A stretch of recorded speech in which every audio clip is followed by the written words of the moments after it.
Film की शुरुआत में हम ईथन नाम के एक आदमी को देखते हैं जो प्लेन में सफर करते हुए अपनी ही मौत की दुआ मांग रहा था और चाहता था कि यह प्लेन क्रैश हो जाए ताकि उसकी मौत के बाद इंश्योरेंस के पैसे उसकी फैमिली को मिल सकें और वो सुकून से अपनी जिंदगी गुजार सकें। लेकिन ईथन को जरा भी अंदाजा नहीं था कि उसकी यह दुआ सबको एक ऐसे खौफनाक आइलैंड तक ले जाने वाली है जहाँ एक मॉन्स्टर सांप उनका बेसब्री से इंतजार कर रहा था। तभी अचानक आसमान का माहौल पूरी तरह बदल जाता है। काले बादल पल भर में पूरे प्लेन को घेर लेते हैं और देखते ही देखते मौसम बुरी तरह खराब हो जाता है। इससे पहले कि कोई कुछ समझ पाता, आसमानी बिजली सीधी प्लेन के इंजन पर आ गिरती है। अगले ही पल एक जबरदस्त धमाका होता है और प्लेन हवा में ही 2 टुकड़ों में टूट जाता है। कुछ ही सेकंड्स में प्लेन का अगला हिस्सा सीधा उस रहस्यमयी आइलैंड के घने जंगल में जाकर क्रैश हो जाता है। जब जख्मी पायलट को होश आया तो वो तुरंत मदद मांगने के लिए रेडियो ढूंढने लगता है, लेकिन तभी उसे अपने ठीक पीछे किसी चीज की अजीब सी आवाज सुनाई देती है। जब वो घबराकर पीछे देखता है तो उसके होश उड़ जाते हैं। उसके सामने जमीन पर एक बहुत बड़े सांप की ताजा उतरी खाल और साथ ही उसके आसपास बड़े बड़े टूटे हुए अंडे बिखरे पड़े थे। इससे पहले कि पायलट अपनी जान बचाकर वहां से भाग पाता,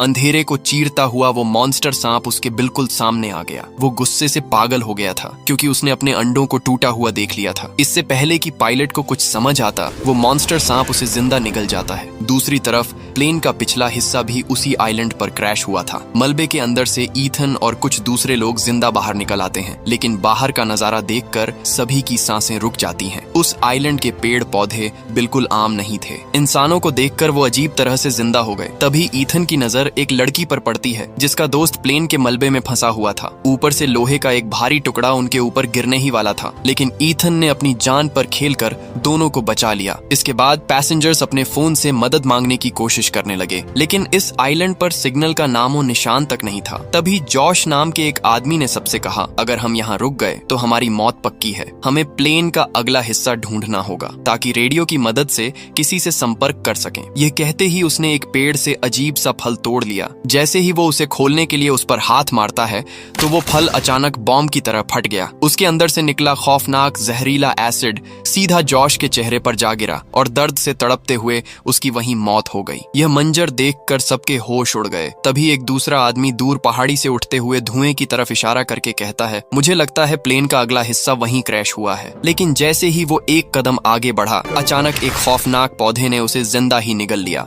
यह नजारा देखकर सब लोग बुरी तरह घबरा गए और अपनी जान बचाने के लिए पागलों की तरह भागने लगे। पूरे जंगल में अफरा तफरी मच गई और वो शिकारी पौधे एक एक करके लोगों को जिंदा ही निगलने लगे। इसी दौरान ईथन ठोकर खाकर जमीन पर गिर पड़ा। मौत को इतना करीब देखकर उसने हार मान ली और एक खूंखार पौधे के सामने जाकर खड़ा हो गया। शिकारी पौधा उसे निगलने ही वाला था कि तभी एक लड़का वक्त रहते ईथन को खींचकर उसकी जान बचा लेता है। किसी तरह सब लोग भागते हुए एक नहर के किनारे पहुंच गए। अब उन्हें समझ आ चुका था कि जंगल में वापस जाना अपनी मौत को खुद दावत देने जैसा था। इसलिए बिना एक पल गवाए सब उस पहाड़ी की तरफ बढ़ने लगे, लेकिन उन्हें जरा सा भी अंदाजा नहीं था कि एक खौफनाक मॉन्स्टर दूर से उन पर नजर रखे बैठा था। सब लोग आगे बढ़ ही रहे होते हैं कि सबसे पीछे चल रहे 2 लोगों को एक अजीब सी आवाज सुनाई देती है। एक आदमी ने जैसे ही पलटकर पीछे देखा, अचानक एक खौफनाक चीज उस पर झपट पड़ी और उसे ऊपर खींच कर ले गई। अपने दोस्त को इस तरह गायब होते देख दूसरे आदमी के होश उड़ गए। वो घबराकर सबको खतरे के बारे में बताने लगा, लेकिन किसी ने भी उसकी बात को सीरियसली नहीं लिया। तभी एक आदमी बोला, मुझे पता है वो किधर गया है। लेकिन इससे पहले कि वो अपनी बात पूरी कर पाता, अचानक एक बहुत लंबी जीभ बिजली की रफ्तार से बाहर आई और पल भर में उसे अपने मुंह के अंदर खींच ले गई। ये मंजर देखकर सबके होश उड़ गए। तब जाकर सबको पता चला कि वो खौफनाक चीज असल में एक मॉन्स्टर छिपकली की लंबी जीभ थी। इससे पहले कि वो मॉन्स्टर छिपकली उन पर हमला करती, सब लोग अपनी जान बचाने के लिए पूरी रफ्तार से उल्टे पैर भागने लगे। लेकिन वो पूरा इलाका उन खौफनाक मॉन्स्टर छिपकलियों का अड्डा था और अब उनके पीछे पूरी की पूरी छिपकलियों की फौज पड़ चुकी थी। भागते भागते एक छिपकली एक लड़की को टारगेट करती है। वो अपनी लंबी जीभ से उसे अपनी तरफ खींचने लगती है, लेकिन ईथन ने ऐन वक्त पर उसे पकड़ लिया और जोर से खींचकर छिपकली के फंदे से बचा लिया। लेकिन मॉन्स्टर छिपकली ने दोबारा हमला कर दिया। इस बार ईथन उस लड़की को बचाने के लिए खुद आगे आ जाता है। अगले ही पल मॉन्स्टर छिपकली ने अपनी लंबी जीभ से ईथन को पकड़ लिया और पूरी ताकत से अपनी तरफ खींचने लगी। लड़की भी ईथन का हाथ मजबूती से पकड़ लेती है और उसे अपनी तरफ खींचने की कोशिश करती है, लेकिन तभी एक दूसरी मॉन्स्टर छिपकली भी वहां आ गई और वो भी अपनी लंबी जीभ से ईथन को पकड़कर खींचने लगी। अब ईथन दोनों छिपकलियों के बीच बुरी तरह फंस चुका था। इसी खींचतान चट्टान में लड़की का हाथ छूट गया और छिपकलियां ईथन को अपनी तरफ खींचने लगीं। लेकिन तभी एक मोटा आदमी सही वक्त पर छलांग लगाकर ईथन को उन छिपकलियों की पकड़ से छुड़ा लेता है और इस तरह ईथन की जान बच गई। वहां से निकलकर सब लोग भागते हुए एक लंबे और घने घास के मैदान में घुस गए। लेकिन हैरानी की बात यह थी कि वो मॉन्स्टर छिपकलियां उस घास के अंदर आने की हिम्मत ही नहीं कर पाईं। उन्हें बाहर से ही एहसास हो गया था कि उस घनी घास के अंदर उनसे भी ज्यादा कोई खौफनाक मॉन्स्टर मौजूद था। डर के मारे वो तुरंत वापस मुड़ गई। इधर घास इतनी ज्यादा ऊंची थी कि भागते भागते सब लोग एक दूसरे से पूरी तरह बिछड़ गए। किसी को कुछ भी समझ नहीं आ रहा था। तभी एक लड़के को एक जबरदस्त आइडिया आया। सब लोग एक साथ हवा में ऊंची छलांग लगाते हैं। जैसे ही वो हवा में उछले, उन्होंने तुरंत एक दूसरे को देख लिया। इस तरह सब दोबारा एक जगह इकट्ठा हो गए। लेकिन उन्हें अंदाजा नहीं था कि मौत अभी भी उनके पीछे थी। अब मॉन्स्टर छिपकलियां नहीं, बल्कि एक खौफनाक मॉन्स्टर सांप उनके पीछे आ रहा था। तभी उस मोटे आदमी को घास के बीच उस सांप की सरसराहट सुनाई दी। यह आवाज सुनते ही उसके पसीने छूट गए। सांप ने बिना कोई आवाज किए चुपके से हमला किया और पलक झपकते ही एक आदमी को अपने मजबूत जबड़े में जकड़ लिया। उसकी पकड़ इतनी ताकतवर थी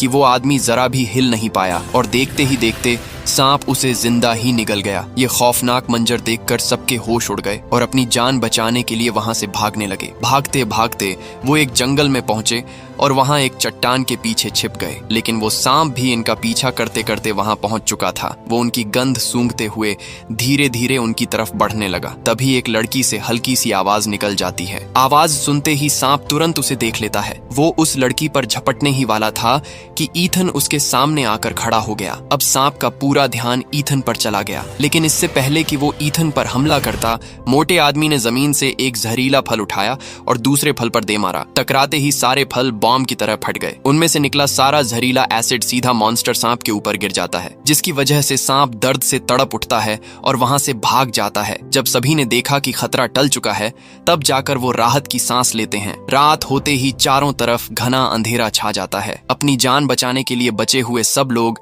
एक छोटी सी गुफा के अंदर छिप गए। गुफा के अंदर बहुत अंधेरा था, इसलिए एक बूढ़ा आदमी पत्थरों को रगड़कर आग जलाने की कोशिश करने लगा। लेकिन इसका कोई फायदा नहीं हुआ। इसी दौरान उसकी नजर ईथन के लॉकेट पर पड़ी। वो उस लॉकेट को पत्थरों के साथ रगड़ता है और इस बार चिंगारी निकल आती है। कुछ ही देर बाद आग जल उठी। आग के पास बैठकर सब लोग फैसला करते हैं कि वो पूरी रात इसी गुफा में छिपकर गुजारेंगे और सुबह होते ही आगे बढ़ेंगे। लेकिन तभी गुफा के बाहर से कुछ अजीब सी आवाजें आने लगीं। यह सुनकर 3 लोग बाहर जाकर देखने का फैसला करते हैं। तभी दूर अंधेरे में उन्हें एक चमकती हुई रोशनी दिखाई दी। उन्हें लगा कि शायद रेस्क्यू टीम उन्हें ढूंढते हुए यहाँ आ गई है। यह सोचकर वो खुशी खुशी उस रोशनी की तरफ बढ़ने लगे। लेकिन जैसे ही वो उसके करीब पहुंचे, वो रोशनी अचानक गायब हो गई। इससे पहले कि वो कुछ समझ पाते, तभी अंधेरे को चीरता हुआ एक बेहद खौफनाक मॉन्स्टर उनके सामने आ गया। वो रेस्क्यू टीम नहीं, बल्कि एक डरावना मॉन्स्टर मेंढक था। उसके सिर से एक लंबा हिस्सा लटक रहा था, जहाँ एक चमकती हुई लाइट लगी हुई थी। वो इसी रोशनी का इस्तेमाल करके अपने शिकार को अपनी तरफ अट्रैक्ट करता था। यह खौफनाक मंजर देखते ही ईथन और ली तुरंत एक चट्टान की दरार में घुस गए। लेकिन दूसरा आदमी बाहर ही फंस गया। अगले ही पल मेंढक ने उसे अपने जबड़ों में दबोच लिया और बेरहमी से मार डाला। इसके बाद वो खौफनाक मेंढक उसी चट्टान की दरार में घुसने की कोशिश करने लगा, जहां ईथन और ली छिपे हुए थे। लेकिन चट्टान का गैप बहुत छोटा था, इसलिए वो मेंढक अंदर नहीं घुस पाया। तब वो ऊपर से उन तक पहुंचने के लिए चट्टान पर चढ़ गया। यह देखकर ली डर के मारे कांपने लगा। उसे समझ आ चुका था कि वो यहाँ ज्यादा देर तक बच नहीं पाएंगे, इसलिए ली तुरंत एक प्लान बनाता है। वो कहता है, मैं 3 तक गिनूंगा, उसके बाद हम दोनों अलग अलग डायरेक्शन में भागेंगे। जैसे ही गिनती पूरी हुई, ईथन अपनी पूरी ताकत के साथ बाहर की तरफ भागने लगा। लेकिन उसे जरा सा भी अंदाजा नहीं था कि ली उसके साथ धोखा कर रहा है। खुद भागने के बजाय वो उसी चट्टान की दरार में छिपा रहा। ईथन जैसे ही भागते हुए आगे बढ़ा, मॉन्स्टर मेंढक छलांग लगाकर उसके सामने आ जाता है। जब वो मेंढक ईथन को निगलने ही वाला था, तभी पीछे से एक जायंट सांप बिजली की रफ्तार से आया और उस मेंढक को हवा में ही जिंदा निगल गया। दूसरी तरफ वो धोखेबाज ली भागकर वापस गुफा में पहुंच जाता है। वहां जाकर उसने सबके सामने यह झूठ बोल दिया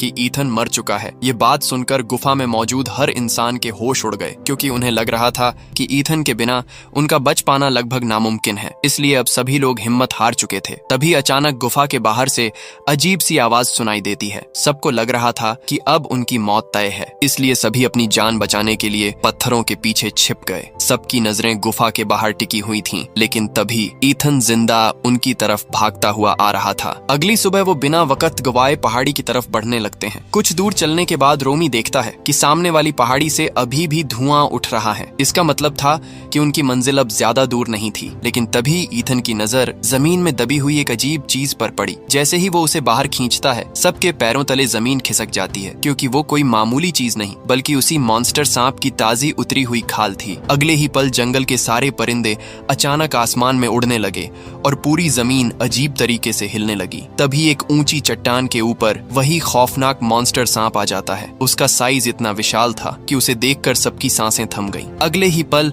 सांप उन सब पर हमला कर देता है। जान बचाने के लिए सब लोग एक चट्टान की दरार में जा घुसे, लेकिन मॉन्स्टर सांप अपनी पूरी ताकत से उस चट्टान को तोड़ने लगता है। अपनी जान बचाने के लिए सब पागलों की तरह भाग रहे थे, लेकिन वो मॉन्स्टर सांप उनका लगातार पीछा कर रहा था। भागते भागते वो सब एक गुफा में पहुंच गए, लेकिन गुफा अंदर से इतनी ज्यादा फिसलन भरी थी कि वहां पैरों पर खड़े रहना भी नामुमकिन था। सब लोग फिसलते हुए आगे बढ़ने की कोशिश कर ही रहे थे कि अचानक गुफा के घने अंधेरे से चमगादड़ों का एक बहुत बड़ा झुंड उन पर टूट पड़ा। इस अफरा तफरी के दौरान एक आदमी का पैर अचानक फिसल गया और वो सीधा नीचे गिरने लगा, लेकिन ईथन ने फुर्ती दिखाते हुए तुरंत उसका पैर पकड़ लिया। वो उसे पूरी ताकत से ऊपर खींचने की कोशिश कर ही रहा था कि तभी वो मॉन्स्टर सांप इनका पीछा करते करते गुफा तक पहुंच गया। इसी दौरान उस आदमी का पैर ईथन की पकड़ से छूट गया और वो सीधा मॉन्स्टर सांप के मुंह में जा गिरा। अगले ही पल मॉन्स्टर सांप उसे जिंदा निगल गया। बाकी बचे हुए लोग किसी तरह उस फिसलन भरी गुफा को पार करके बाहर निकल आते हैं। थोड़ी दूर आगे बढ़ने पर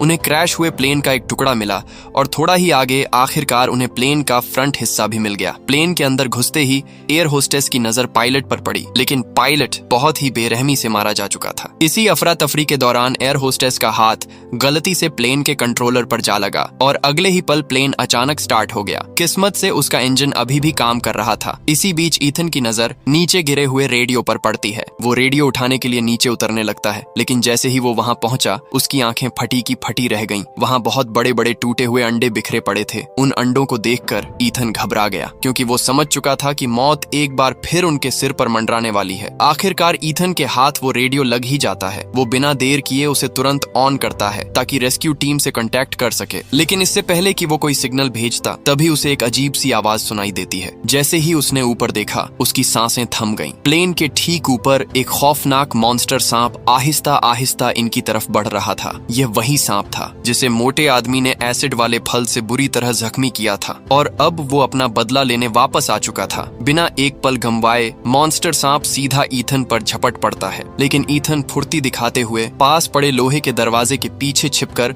खुद को उस हमले से बचा लेता है। एक लड़की कुल्हाड़ी लेकर ईथन को बचाने की कोशिश करती है, लेकिन उस विशाल मॉन्स्टर के सामने वो छोटी सी कुल्हाड़ी किसी खिलौने से कम नहीं थी। सांप उसे अपना शिकार बनाने ही वाला था, लेकिन आखिरी पल में ईथन झट से उस लड़की को अपनी तरफ खींचकर उसकी जान बचा लेता है। अब वहां से भाग पाना नामुमकिन था, लेकिन असली खौफ तो अभी बाकी था। अगले ही पल जंगल से दो और मॉन्स्टर सांप रेंगते हुए बाहर आ गए। अब एक नहीं बल्कि तीन तीन राक्षस उनके सामने खड़े थे। लेकिन तभी ली सीधा प्लेन के ऊपर चढ़ गया और जोर जोर से चिल्लाकर तीनों मॉन्स्टर्स का ध्यान अपनी तरफ खींचने लगा। इधर आओ। इसके बाद वो एयर होस्टेस को चीख कर कहता है कि जल्दी से इंजन स्टार्ट कर दो। एयर होस्टेस तुरंत इंजन स्टार्ट कर देती है, लेकिन इंजन को फुल पावर पकड़ने में अभी कुछ वक्त चाहिए था। इसी दौरान एक मॉन्स्टर सांप प्लेन के अंदर घुस गया और पलक झपकते ही एक औरत को जिंदा निगल गया। इसके बाद वो एयर होस्टेस पर हमला करने ही वाला था, लेकिन आखिरी पल में वो मोटा आदमी बीच में कूद पड़ा और अपनी जान की कुर्बानी देकर एयर होस्टेस को बचा लिया। बाहर ली अभी भी उन मॉन्स्टर सांपों को उकसा रहा था। तीनों मॉन्स्टर उसे अपना शिकार बनाने के लिए उसकी तरफ बढ़ते हैं, लेकिन तभी प्लेन का इंजन अपनी फुल स्पीड पकड़ लेता है। इंजन की ताकत इतनी ज्यादा थी कि तीनों मॉन्स्टर सांप सीधे उसके घूमते ब्लेड्स में कुचल कर मारे जाते हैं। लेकिन जिस एयर होस्टेस ने सबकी जान बचाई थी, वो खुद जिंदा नहीं बच पाती, क्योंकि इंजन स्टार्ट होने से पहले ही एक मॉन्स्टर सांप उसके आधे शरीर को चबा चुका था। अब उस खौफनाक आइलैंड पर सिर्फ 3 लोग जिंदा बचे थे। उन्हें लगा कि शायद अब मुसीबत टल चुकी है, लेकिन अगले ही पल उन सांपों का बाप एक विशाल अनाकोंडा बाहर आ जाता है। उस खौफनाक मॉन्स्टर ने पलक झपकते ही ली पर झपट्टा मारा और कुछ ही सेकंड्स में उसे जिंदा निगल गया। ईथन और वो लड़की जान बचाने के लिए प्लेन के अंदर घुस जाते हैं, लेकिन वो विशाल एनाकोंडा पूरे प्लेन को अपने शरीर से लपेट लेता है और अपनी ताकत से उसे मरोड़ने लगता है। कुछ ही सेकंड्स बाद प्लेन के अंदर दरारें पड़ना शुरू हो जाती हैं, लेकिन अंदर फंसे ईथन ने हार नहीं मानी। वो वो तुरंत कुल्हाड़ी से प्लेन की बॉडी को तोड़कर बाहर निकलने का एक रास्ता बना लेता है। इसके बाद दोनों किसी तरह प्लेन से जिंदा बाहर निकल आते हैं। बाहर आते ही ईथन की नजर प्लेन के फ्यूल टैंक पर पड़ी। फ्यूल टैंक लीक हो चुका था और सारा फ्यूल सीधा उस विशाल एनाकोंडा की बॉडी पर गिर रहा था। तभी ईथन को उस बूढ़े आदमी की आग जलाने वाली ट्रिक याद आ गई। वो बिना देर किए एक गुफा की तरफ दौड़ा। वो विशाल एनाकोंडा भी उसे निगलने के लिए उसके पीछे आने लगा। जैसे ही वो विशाल एनाकोंडा ईथन के बिल्कुल करीब पहुंचा, ईथन ने तुरंत अपने गले से वो मेटल का लॉकेट निकाल लिया और पूरी ताकत से उसे पत्थर पर रगड़ने लगा। कुछ ही सेकंड्स में उस लॉकेट से चिंगारियां निकलने लगीं। ईथन ने बिना एक पल गवाए वो जलता हुआ लॉकेट सीधा एनाकोंडा की तरफ फेंक दिया। लॉकेट के टकराते ही एनाकोंडा का पूरा जिस्म आग से झुलस उठा और कुछ ही सेकंड्स बाद वो वहीं मारा गया। आखिरकार ईथन और वो लड़की सुकून की सांस लेते हैं, क्योंकि वो उस विशाल मॉन्स्टर एनाकोंडा को मारने में कामयाब हो चुके थे। तभी ईथन के रेडियो से आवाज आनी शुरू हो गई। वो रेस्क्यू टीम थी। उन्होंने इनकी लोकेशन ढूंढ ली थी। रेस्क्यू टीम की आवाज सुनकर दोनों की जान में जान आ जाती है और इसी के साथ ये कहानी खत्म हो जाती है।